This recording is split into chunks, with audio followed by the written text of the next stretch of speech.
সবার একটা ইচ্ছা জাগে যে এই দেশটা ঘুরতে যাব বা এই শহরটা দেখতে যাব। তো আমারও কিন্তু মনের ভিতর এরকম কিছু আশা ইচ্ছা আছে। এশিয়া ইউরোপ মিলে এই দেশে যাব বা এই শহরটার কথা অনেক শুনেছি বা প্রাচীন একটা শহর। তো সেখানে যাওয়ার আসলে ইচ্ছা আসলে সবারই থাকে, আমারও সেরকম ছিল। যেমন ফ্রান্সের প্যারিস, তারপর হচ্ছে ইতালির রোম, আম ইংল্যান্ডের লন্ডন, এরপর হচ্ছে এই সুইজারল্যান্ডের জেনেভা। তো এই শহরগুলো অনেক পুরানো, অনেক প্রাচীন। এগুলো ঘিরে আসলে আমাদের যে আমরা ছোটোবেলা থেকে বই পুস্তকে অনেক কিছু পড়ে এসেছি। তো সেরকমভাবে আসলে আ জেনেভা শহরটা আসলে আমার দেখার খুব ইচ্ছে ছিল। তো আলহামদুলিল্লাহ ফাইনালি আজকে আমরা দেখব। যদিও আমরা যাবো। ১ম দিন কিছুটা আসলে দেখে গিয়েছিলাম, বাট আপনাদের সাথে ওরকম একটা শেয়ার করতে পারিনি। তো আজকে হচ্ছে আমরা জেনেভা শহরের কিছু টুরিস্ট পয়েন্টগুলো পিক করার চেষ্টা করব। ভিডিওটা আসলে বেশ বড় হয়ে যাবে, সেজন্য আমরা একদম মূল পয়েন্টে চলে আসি। তো এখানকার আসলে দেখা যায় যে বেশ অনেকগুলা জায়গা আছে জেনেভাতে যাওয়ার মতন। তো আমরা যেটা আসলে ঘেঁটেঘুটে দেখেছি যে যদি যাই ৪-৫ টা আসলে জায়গা দেখতে হবে। তো সেখান থেকে আমরা হচ্ছে প্রায় ২ টা জায়গা পিক করি। বিশেষ করে হচ্ছে ওয়াটার ফাউন্টেনটা, আর হচ্ছে আমরা যাব হচ্ছে ইউনাইটেড নেশনটা দেখার জন্য, আর হচ্ছে ব্রোকেন চেয়ারটা দেখার জন্য। আর এখানে আরেকটা সুন্দর জায়গা আছে, সেটা হচ্ছে আ আ ক্লক গার্ডেন। ফুলের একটা ক্লকের মতন করে আরকি ওই গার্ডেনটা আসলে দেখতে যাই। এটাও বেশ সুন্দর বাট আমরা দেখেছি যে আমাদের টাইমিংটা আসলে মিলছিল না। কারণ আমাদেরকে এয়ারপোর্ট থেকে প্রায় ৩০ মিনিট লেগেছে এই ওয়াটার ফাউন্টেনটা দেখতে আসতে। এরপরে হচ্ছে আমরা যখন আবার ইউনাইটেড নেশনে যাব, তো আমাদেরকে আরেকটা বাস চেঞ্জ করে তারপরে হচ্ছে আরেকটা জায়গায় গিয়ে কিন্তু এটা দেখতে হবে। তো সেজন্য হাতে আসলে বেশি একটা সময় নেই। তো সেজন্য আমরা ২ টা টুরিস্ট পয়েন্টে পিক করলাম। আজকে আপনাদের সাথে ছোট করে শেয়ার করছি।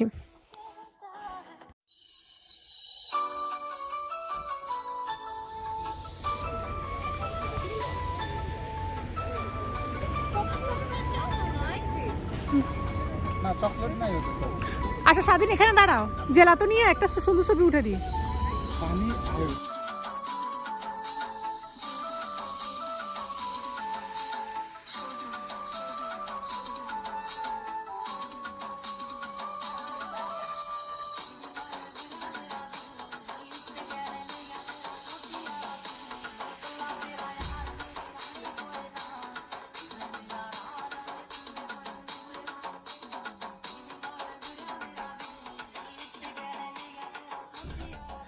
সকালের দিকটা বেশ ঠান্ডা ছিল, সেজন্য আমরা সবাই একদম শীতের জামা কাপড়ে নিজেকে মুড়িয়ে নিয়েছি। আর এখন বেশ গরম লাগছে। মনে হচ্ছে যে গা থেকে এগুলো ছাড়তে পারলেই আনন্দ। এতটা হেঁটেছি, এত বেশি পানির পিপাসা লাগছে। যতই পানি কিনে রাখি, দেখা যায় যে কিছুক্ষণ পরে পানি শেষ হয়ে যায়। আর স্বাধীনকে এখান থেকে হচ্ছে আইসক্রিম কিনে দিলাম। আর এখানকার আইসক্রিমের দাম একটু বেশি। আর কিন্তু আইসক্রিম কিন্তু বেশ মজা। আর ওরা এনজয় করছে। আর এখানেই হচ্ছে আমি চলে আসলাম একদম লেকের ধারে। একটু পানি নিয়ে খেলাধুলা করছি আর এই হাঁসের সাথে কথা বলছি। আর হাঁস মনে হচ্ছে আমার কথা বুঝে সে একদম আমার কাছে চলে এসেছে গল্প করার জন্য। মনে হচ্ছে যে আমার পূর্ব পরিচিত। আর এই তো স্বাধীনের আইসক্রিম খাওয়া দেখে তারাও ভাবছিল যে তাদের জন্য আমরা খাওয়া নিয়ে এসেছি। তো ইংল্যান্ডে তো প্রচুর এই ধরনের লেক, ছোট ছোট লেক থাকে পার্কে। তো এই ধরনের হাঁস আসলে অ্যাভেলেবেলে দেখা যায়। তো আমরা কিন্তু এই হাঁসদের জন্য সবসময় কী করি, খাওয়া নিয়ে যাই। তো এখন তো আসলে এটা সম্ভব না, আমরা তো ওদের জন্য খাওয়া নিয়ে যাইনি। তো আফসোস লাগছে বেচারা হাঁসের জন্য। তো হাঁসগুলো অনেক কিউট ছিল আর পানির কালারটা তো অসাধারণ, মনে হচ্ছিল যে একদম নীল স্বচ্ছ, আর ওই পাশটা হচ্ছে সবুজ কালারের। পানি দেখে আসলে অনেক বেশি ভালো লাগছে, মনে হচ্ছে পানির কাছ থেকে যেন না সরি। আর এই ফুলগুলো এত সুন্দর ঘ্রাণ আসছিল। তো আমি হচ্ছে লেকের ধারে যে স্টলগুলো বসেছে, তারপর হচ্ছে বাচ্চাদের যে ছোট ছোট রাইডের মতো আছে, সেগুলো একটু আপনাদের সাথে শেয়ার করছি। আর দূর থেকে কিন্তু ওয়াটার ফাউন্টেনটা কিন্তু খুব ভালোভাবে দেখা যাচ্ছে। আর এখানে অনেকগুলো শিপ এই যে তীরে এভাবে করে রেখে দেওয়া হয়েছে। আমার হয়তোবা সবগুলো ভিডিওতে আপনারা লেক দেখতে দেখতে বিরক্ত হয়ে গিয়েছেন। আসলে আমার কিছুই করার নেই। আর সুইজারল্যান্ডে দেখা যায় যে বিশেষ যে টুরিস্ট পয়েন্টগুলো আছে যেগুলো মানুষ দেখতে যায়, সবগুলোর সাথেই আসলে দেখা যায় যে একেকটা লেকের কানেকশন থাকে। আর এত বেশি লেক আর লেকটাই আসলে এখানে দেখতে ভালো লাগে। আর লেকের সৌন্দর্যের কথা তো আসলে বলে শেষ করা যাবে না। একেকটা একেক রকম সুন্দর। তো এখন হচ্ছে আমরা খুব কাছ থেকে ওয়াটার ফাউন্টেনটা আপনাদের সাথে শেয়ার করব। পানির যে একটা স্পিড সেটা আসলে কাছে না গেলে আসলে অনুভূতিটা ওরকম একটা বোঝা যায় না। তো আমি আর আমার ছেলে যাচ্ছি। স্বাধীন খুব এক্সাইটেড। সে বলল যে ওর কাছে ভালো লেগেছে অনেক। আর এখানে আমরা অনেক, অনেক অনেক মজা করে অনেক পোজ দিয়ে ছবি-টবি তুলে নিলাম। তো এটা একটা আসলে স্মৃতির মতো। হয়তোবা সুইজারল্যান্ড আসলে আর এখানে আসবো না। তো এটা একদম ধরে রাখার জন্য আসলে কিছু ছবি তুলে নেওয়া আরকি। এটা সবাই করে, শুধু যে আমরা করি তা না। আমরা কিন্তু লেকের ধার থেকে কিন্তু অনেকটা মাঝে চলে আসলাম, বোঝা যাচ্ছে না। মনে হয় যে একেকটা রাস্তা আসলে এখানে হচ্ছে লম্বা করে রাস্তা, এই যে পাথর দিয়ে চিকন এইভাবে রাস্তা করে দেওয়া হচ্ছে। চাইলে উপরে দিয়েও কেউ যেতে পারে। আর নিচে যেটা হচ্ছে ওটা হচ্ছে কাচের। ওটা হচ্ছে ফাঁক, ফাঁক। অনেকে আসলে নিচ দিয়ে হাঁটছে আর আমার মনে হচ্ছে যে আমি একটু উপরে দিয়ে হাঁটি।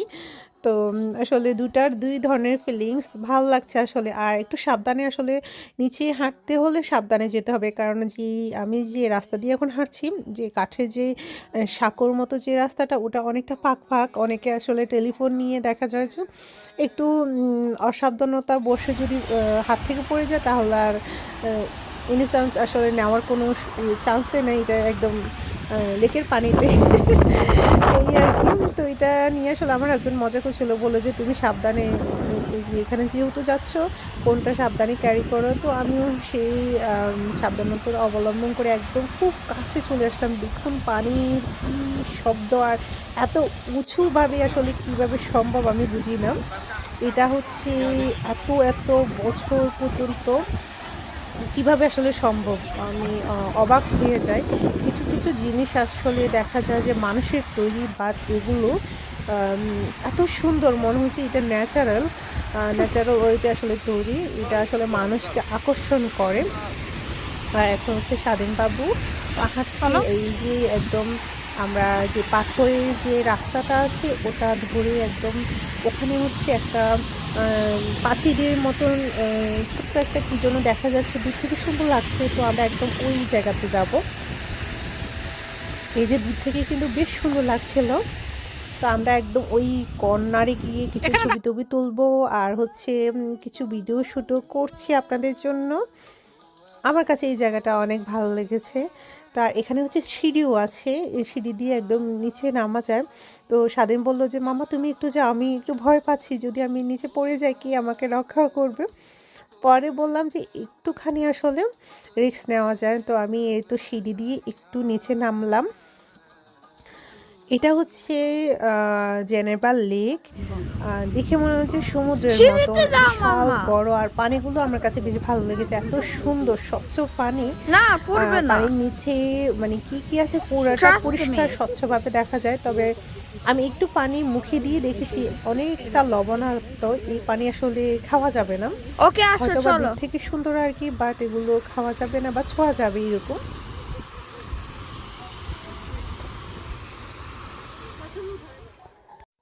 এখন আপনাদেরকে নিয়ে আসবো ইউনাইটেড নেশনের কাছে, ন্যাশনাল ইউনাইটেড।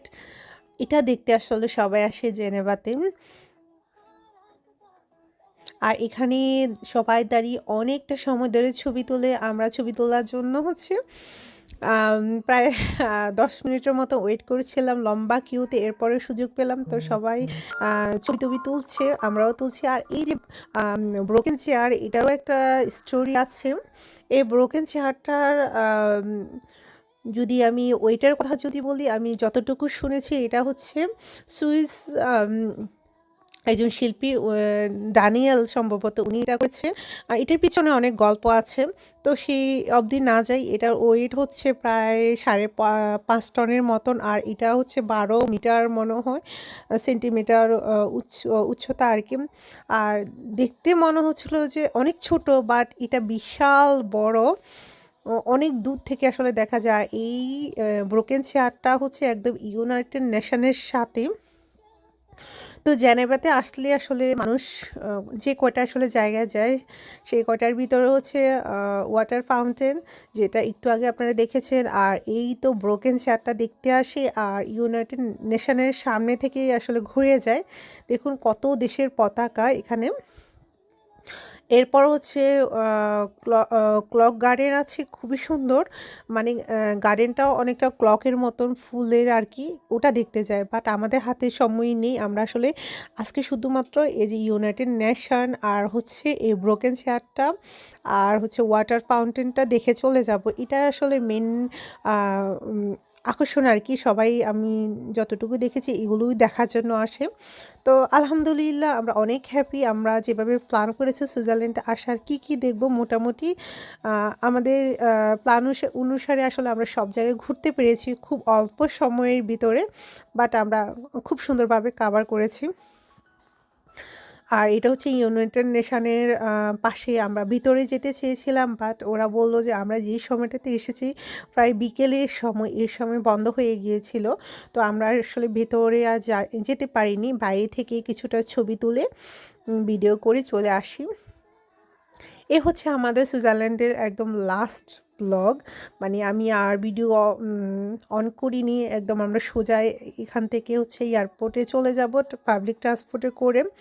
এরপরে হচ্ছে কি আমরা তো ইউকেতে চলে যাব। আমার আর সুইজারল্যান্ডের ভিডিও নেই। এটা হচ্ছে লাস্ট ভিডিও আপনাদের সাথে শেয়ার করে ফেললাম। বেশ আলসেমির কারণে আসলে এই ভিডিওগুলো ঝুলিয়ে রেখেছিলাম। তো আলহামদুলিল্লাহ আজকে তো আপনাদের সাথে শেয়ার করে নিলাম। আপনাদের কাছে কেমন লেগেছে অবশ্যই জানাবেন। তো আমরা হচ্ছে বারবার হচ্ছে ওদের কাছে গিয়ে বললাম যে আমরা ভিতরে গিয়ে আসলে দেখতে চাই। বাট ওরা বলল যে না, এখন প্রায় বন্ধ হয়ে যাওয়ার সময়, অনেক স্টাফরা কিন্তু বের হয়ে যাচ্ছে। তো আমরা এই যে এখান থেকে ছবি তুলে এরপর হচ্ছে ব্রোকেন যে চেয়ারটা আছে ওখানে কিছু ছবি-টবি তুলে, এটা একদম ইউনাইটেড নেশনের সাথে হচ্ছে ব্রোকেন চেয়ারটা আরকি। এটা হচ্ছে সুইজারল্যান্ডের একটা আছে না কিছু ঐতিহাসিক মনুমেন্ট, ব্রোকেন চেয়ারটাও আসলে ওরকম একটা মনুমেন্ট।